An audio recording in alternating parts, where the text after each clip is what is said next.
Now she been the battle of Jericho, Jericho, Jericho.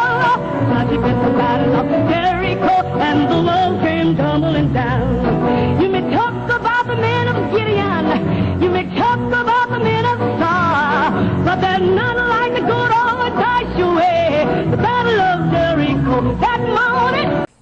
Welcome to Chapter 10, Part 2 of the Literally Joshua series. I do profusely apologize for my tremendous leave of absence since the last episode, but I had some more important things to do, such as studying, finishing my reading assignments, completing my coursework, conducting in-class observations so that, in some way, I might actually learn how to become an effective teacher, and the ultimate task of continuing my research for my senior thesis on the role of women and minorities in the California Gold Rush.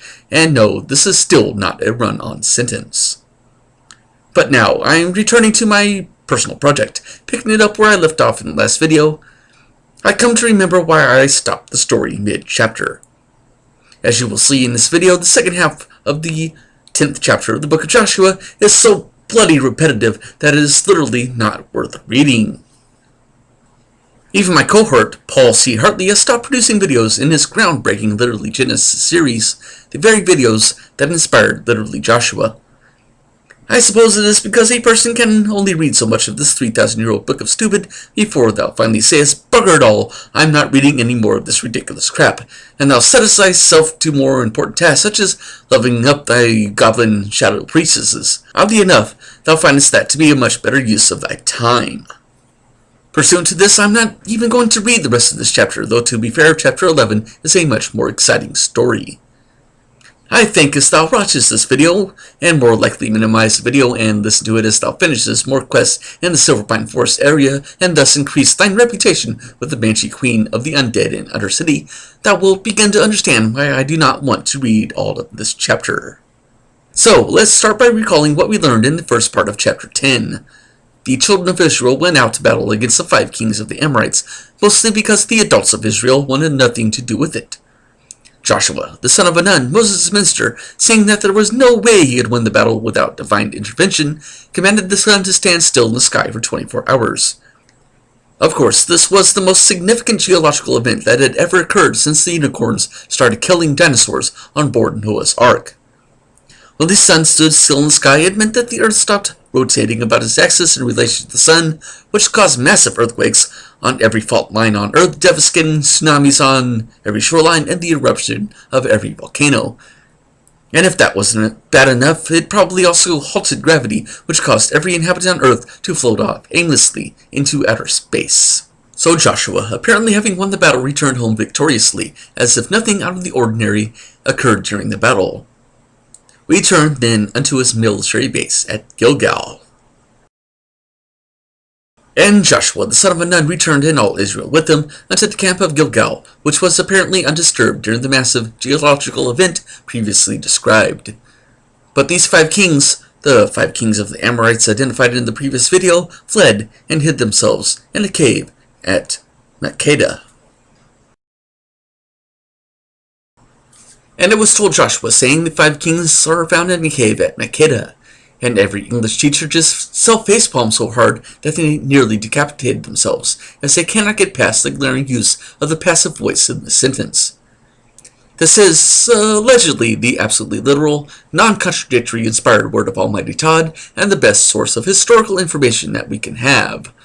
Most assuredly, an omniscient deity, whispering these words into the ears of the scribes, would know the identity of the individuals who gave this message unto Joshua, but deliberately decided not to reveal such information, as they were CIA members and their identifications were to remain confidential. So, certain unidentified individuals said to Joshua, the 5 kings are found in a cave at Makkedah. And Joshua, who thought that 5 kings meant that someone who was cheating at a game of poker, was wroth. And he said, roll great stones upon the mouth of the cave, and set men by it for to keep them, for our bunker-busting rockets have not yet returned from the battlefield. And stay ye not, except of course for the men standing by the heaps of rocks by the mouth of the cave, but pursue after your enemies, and smite hindmost of them, for certainly they must be 1 or 2 who did not die when gravity was halted, and they floated off aimlessly into outer space.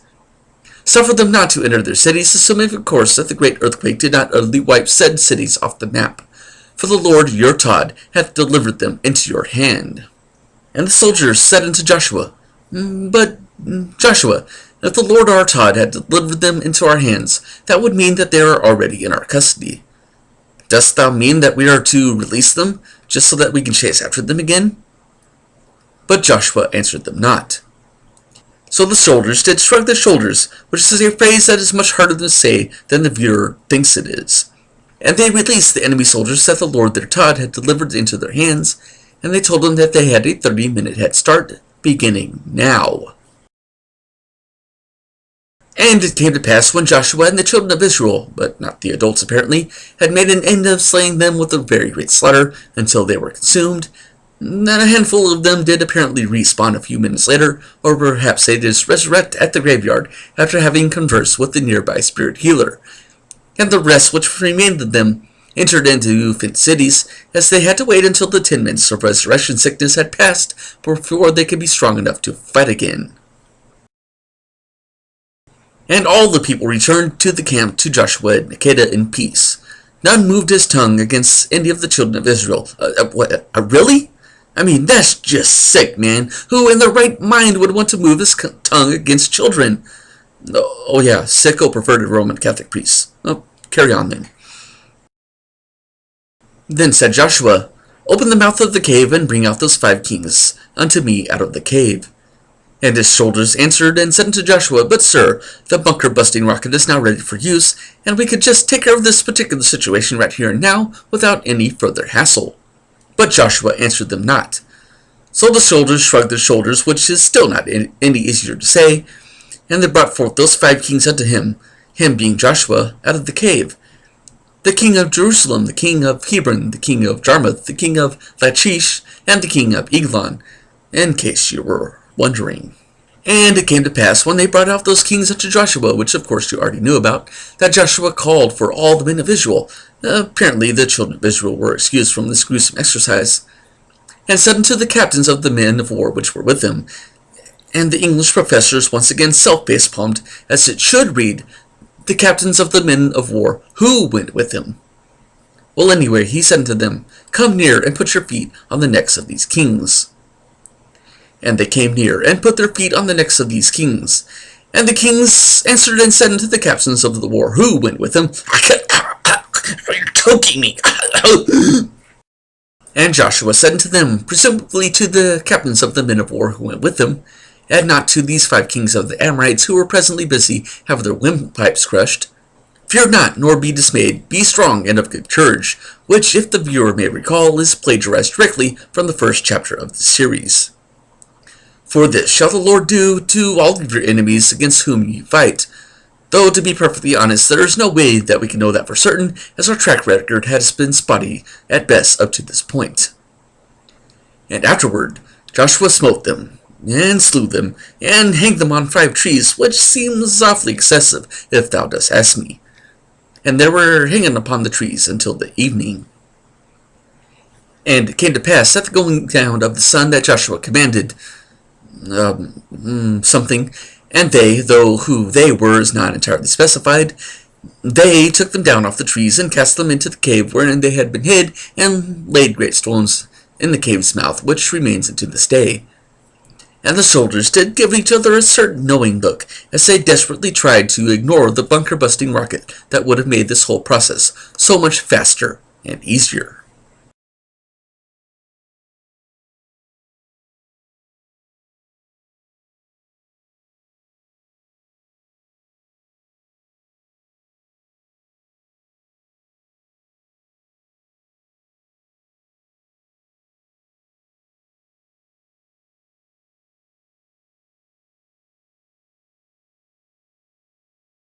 And Joshua came into the city of Makkedah, and tried to explain to the people the purpose of the slaughter which was about to ensue. For certainly the innocent women and children of Makkedah did want to investigate the reason why a band of dirty Bronze Age soldiers were about to destroy their city, steal their belongings, and kill everyone in sight, including defenseless children who certainly had no recourse to stop the bloodshed. And Joshua answered and said to them, Who art thou to think that thou canst come out against me and complain about mine actions? After all, I am only doing what the Almighty Creator of the universe did command me to do. Todd, of course, being omniscient, omnipotent, omnipresent, and omnibenevolent, can only give commands unto her followers that exhibit the utmost moral, ethical, and righteous conduct. Therefore, the act of senseless mass murder, genocide, and ethnic cleansing of thousands of innocent children falls right in line with such good and moral behavior, because Todd doth command it in the most famous example of morality by fiat in the entirety of human history. Just who the bloody hell dost thou think thou art, to try to transgress the commandments of Almighty Todd, upon whose word doth we commit such evil? No, not evil, but only good and moral and righteous behavior. Thou shalt not oppress our religious beliefs. And that day Joshua took Makkedah, and smote it with the edge of the sword, and the king thereof he utterly destroyed, them and all the souls that were therein, including the senseless and brutal slaughter of all the innocent and defenseless women, children, and elderly people. And since it could be reasonably assumed that some of the women were pregnant, this would include abortions, conducted in the most moral and righteous manner, according to the word of the Lord. He let none remain, and did to the king of Makkedah as he did unto the king of Jericho. And at Libnah, Joshua did the exact same thing. And at Lachish, ditto. And at Eglon, ditto, and the king of Gezers as an extra added bonus. And more since the slaughter at Hebron. Oh, yes, even Debir as well. So Joshua, the son of Nun, Moses' minister, smote all the country of the hills, and of the south, and of the vale, and of the springs, and all their kings, and Todd was pleased that the word "and" was repeated enough times in this verse. He being Joshua, left none remaining, but utterly destroyed all that breathed, as the Lord taught of Israel commanded, even the babies, and the cattle, and the tiny butterflies, and even all the plants, as they also breathed in their own way. And we all know that this is the literal, non-contradictory word of Almighty Todd. So, at Todd's commandment, all the trees were destroyed. And thousands of years later, when such matters are brought to the attention of apologists like William Lane Craig, he would try to explain such matters as an act of evil that Todd never actually commanded. Apparently, William Lane Craig either never read the book of Joshua, or he is a lying fundy yucktard. Or maybe both. And Joshua smote them from Kadesh Barnea, even to Gaza, and all the country of Goshen, even to Gibeon, because the benevolent and almighty Creator of the universe did command him to do so. So therefore the action was moral and righteous. And all these kings and their land did Joshua take at one time, because the Lord Todd of Israel fought for Israel. So there could be no doubt that Todd was, in fact, absolutely to blame for this tremendous act of evil. And Joshua returned, and all Israel with him, unto the camp of Gilgal, where he did promise unto his people that chapter 11 would be much, much better, although only time will tell. Up to the walls of Jericho,